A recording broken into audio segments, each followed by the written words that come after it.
Amen. Absolutely. So again, those luncheons are, I think we have a couple more slots for those luncheons. So if you want to be a part of that, you can certainly register. If you're not able to attend, then you can certainly do a pay-per-view on that. And so we'll be able to stream for those that have registered for that particular portion of it. And so if you do, you'll also receive the video of the session as well. So it's a nominal fee. Go to our website. It's there on the website. To be a part of those luncheons. Thursday is the marketplace, and Friday is ministry luncheon. So we promise you will certainly be blessed and receive a lot of information. Even as Lola was saying, that you'll be able to receive what it took.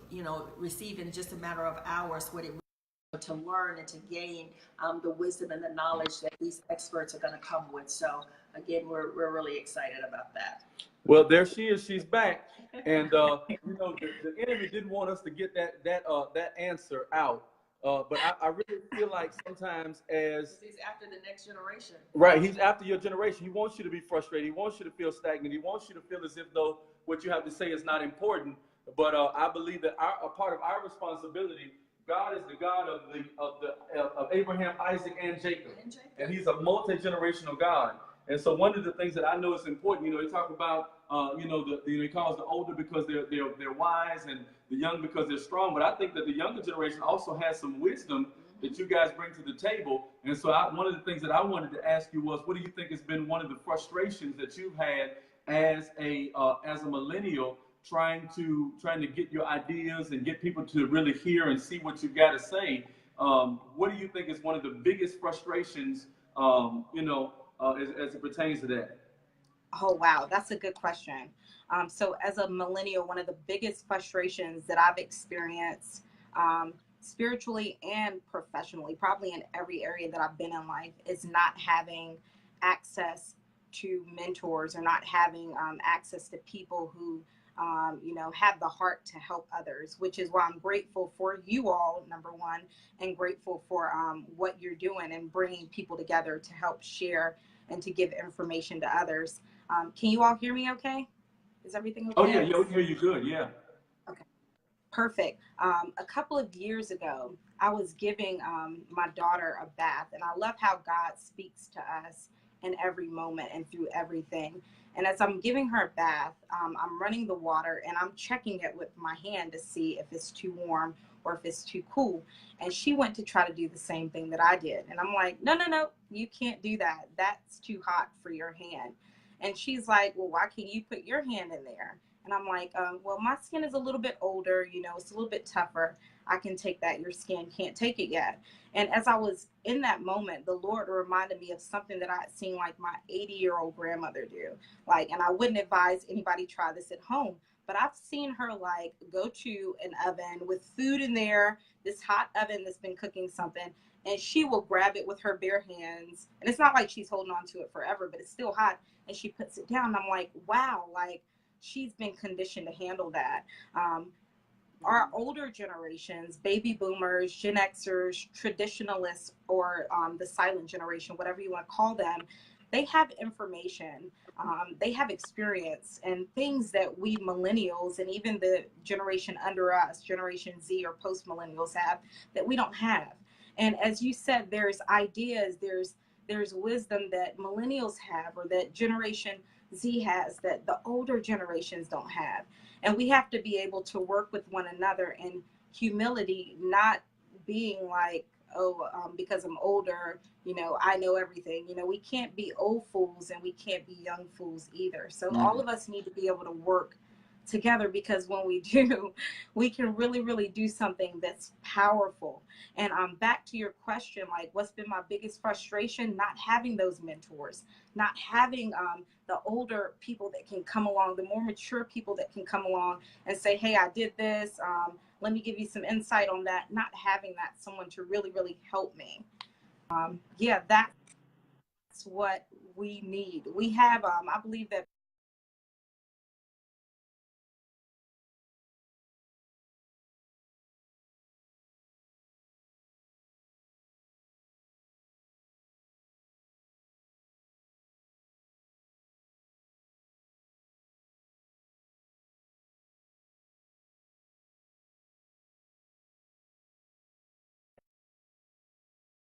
for those, yeah, I think you came back. Are you back? Yeah, I'm back. Uh-oh. Okay. Yeah, but you know what? I think that I love what you just said, because I think for me, I think that encouraged our generation to be able to say, we got to do a better job at mentoring and at discipling the other generations. And I think that the challenge is that sometimes we don't really understand the value of discipling the next generation. We don't understand the value of pouring in, because the reality is like you said, there are ideas. One of the things that the Lord showed me, I was in the military, and one of my areas of expertise, it was at the time my physical fitness levels. And so I could run. I think I was 25 at the time that I'm thinking of when I was in Hawaii. I could probably run my 2 miles, 12:05. I could do 20. I could do at least 12 miles what was it, 12 miles, and I would probably take me about 2 hours and 10 minutes or something like that. That's with a 75, 80-pound rope. And I had developed a strategy where I would run down the hills, walk up the hills, and so I developed this strategy. Well, sometimes I'd have younger guys that would come in, and then there was a whole process for me. So what I would do is I would eat complex carbs like the week before. I would hydrate myself the week before. So then I got complex carbs in that I can be released, and then I also had the energy to do it because I would take ginseng. I did Siberian ginseng. So now when I got ready to do a run or I got ready to do whatever, I had the experience to know how to do it. The younger guys had they had the strength to do it, but I had the wisdom and the strategy to be able to know how to temper my body to be able to do it. And so I think, like you said, and then what I learned was I learned how to teach my soldiers. Then we would win every competition, every run. Our people would be the fastest ones. So everywhere I've been, I've always been a person that mentored people and took people to their next level. My wife has gotten to meet people that I've mentored from like different levels and people that I've had on my team. So I've always had that thing, even from the military, of building strong teams. And so I think that the injustice is when we don't embrace the next generation and bring them alongside of us to let them do discipleship and do life with us, so that they can see, whether it's in business, whether it's in ministry, whether in whatever. And sometimes people say to me, well, you're busy, you're going, you don't really have time. No, I don't have time to just stop and sit on the side of the road and talk to you. But if you will make a decision to walk alongside me as we do what we're doing, you will learn amazing things. Right. And so I'll teach you what I know. I'll show you what I know, but I also take you with me so that you can actually do life with me. That's what the disciples did. They did life with Jesus. Right. He didn't just sit down with him and just tell him stories. No, they spent every day with him, 24 hours a day, 7 days a week for 3 years. And by the time he left, they didn't have it perfect, but they at least knew how to do the things that he was doing, so then they could continue the process. And I think that's going to be important. I think that's amazing. Yes, absolutely. Yeah. You were smiling as I was talking. What were you thinking? What things were going off in your head as I was talking? Now, I'm just grateful for people, again, that have your heart, because so many of us, younger people that are just starting out, we need it. Even as early as teenage years, we need this. People need this. So I'm grateful for people with your heart. Something else that I'm also grateful for is just you all's willingness to just do what's different, and to just embrace your uniqueness. And that's something that God has had me thinking about recently too, just being able to just do your different and just embrace your difference. Before I got on this live stream, I actually read an article, something that I saw today, which was so cool. Kroger is a grocery store. Kroger is actually stopping the use of Visa credit cards at their grocery store. And the reason that they're doing that, it's really crazy. The reason that they're doing that is because of the fees that Visa charges, and their hope or their sell on it to customers and to people is that they will be able to offer lower prices to grocery shoppers. And I'm just like, wow, that's crazy. Visa is a major money processor.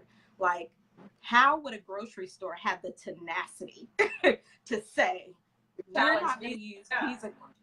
Right. We're not going to use Visa credit cards anymore. They're still going to do it on the debit cards, but they're shutting down the credit cards. And their premise is we're going to give better prices to our customers. And I bet you that people are going to buy into that. But it's just like your willingness to just do what's different. Like whatever it is God is giving you, do what's different. Even if it seems like it's not going to work, you know, it's going to fail. Like if God has given it to you to do it, do what's different. Walk on the path that's narrow. Don't go through the gate that's wide and that has everybody on it that leads to destruction. Just go on that narrow path and just go with God. Just do what's different. Do what's unique. Own your identity, who the Father has called you to be. Yeah, and just align with great people. For us millennials, we have to be humble enough, and this is for people, anybody can use this, but for us millennials, we have to be humble enough to say, I need help. I don't have all the answers. What beauty is there in that? To be able to say to someone, I don't have all the answers. I need help. That takes a lot of pressure off. Like, I remember the Coles asked me something one day, and they were like, well, something. I'm like, wait a minute. I really don't know. Like, it just took so much pressure off. And just having someone there that's going to be able to give it to you. So back to, like, the conferences coming up, you're going to have access to that. You may not have all the answers for what you want to do and the vision that God is giving you, but if you get there, the Lord is going to help to give you some insight and some strategy to help you go along. Do your different, move, put yourself out there, and just be great in who He's called you to be. And when I say He, I mean Jesus Christ. Wow. You know, I heard something. Remind me to, when we talk later, I got to remember something you said, because I'm going to give you something that's going to bless you. But I really believe that the stuff that we're going to talk about and the stuff we're going to do. And the good thing about this is it's not something that we've just created for this meeting. It's what we do all the time. And so when we're talking and we're collaborating and we're talking and you know, whatever, just on our individual time, me, you, and my wife, we're always talking about, you know, things like that and just how to really make what we do different be something significant. And so I think that's huge. You know, it's kind of like when we first talked about Contagious Church. So Lola was one of the first people that we said, what do you think about Contagious? And she was like, I love it. Well, millennials love it. Now, there's some baby boomers and Gen X's and other generations that are like, I don't know, it has a negative connotation. No, we don't mind doing our different. We don't mind doing something that other people feel like is not necessarily what they would do, because it's not for them. And so one of the biggest mistakes you can make, when you said, I thought about, I said, one of the biggest mistakes that a lot of people make is that they do not, they don't, what's what I'm looking for, that they don't embrace their different and their uniqueness and then go for it. And then they end up watching somebody else do what they were supposed to do, because God's not going to not let it be done. He'll just give the idea to somebody else and they'll go do it. And you'll be looking like, man, I could have. Jesus always did it different. Jesus always did it different. I love that. Yeah. So you got to tap into your difference and, again, do your different. I really like that. Yes. I really like that. So remind me to talk to you about that a little bit later. Okay. Because I think that's going to be huge. Yeah. Yeah. Well, anything else you want to tell the people before we get out of here? We thank you so much for coming, being with us, and we're looking so excited. You know, we never go to Charlotte without going to see Lola and saying hello to her. We never go to Charlotte. Whenever we go to Charlotte, she's got to come by and hang out, and we hang out together. So I'm really excited. Amen. Anything else on your heart before we get out of here? No, I'm excited to see everyone at the experience, the conference. I'm excited to see you all. And thank you both for having me on today. Okay. My yard crew, they don't know that we're having a video, so they decided to come cut the grass and blow the grass away just when I'm doing it. They got like 4 blowers outside. So instead of them just bringing 1 blower, they bring 4 blowers. And help us, Lord. They come at just the right time. But anyway, listen, we love you guys. Go register. We made it accessible for everybody. If you can't physically make it here, we want to empower you in business and in ministry. And so even if you can't physically make it here, we're doing a webinar format for it, pay-per-view. And so you can register. You can go to our website now, www.LaJunValora.com. Again, www.LaJunValora.com. And you can register there for it. And I really believe it's going to be amazing. Do not miss it. And because we want to see you be blessed. We want to see your entire family. We want to see the scripture fulfilled in your life, which says that a good man leaves an inheritance for his children's children. And that's not just a spiritual inheritance. that's also a financial inheritance. Amen. But you know, wealth is not just money. Wealth is, and prosperity is not just money, but it is a word of totalitarian. It's a word of totality.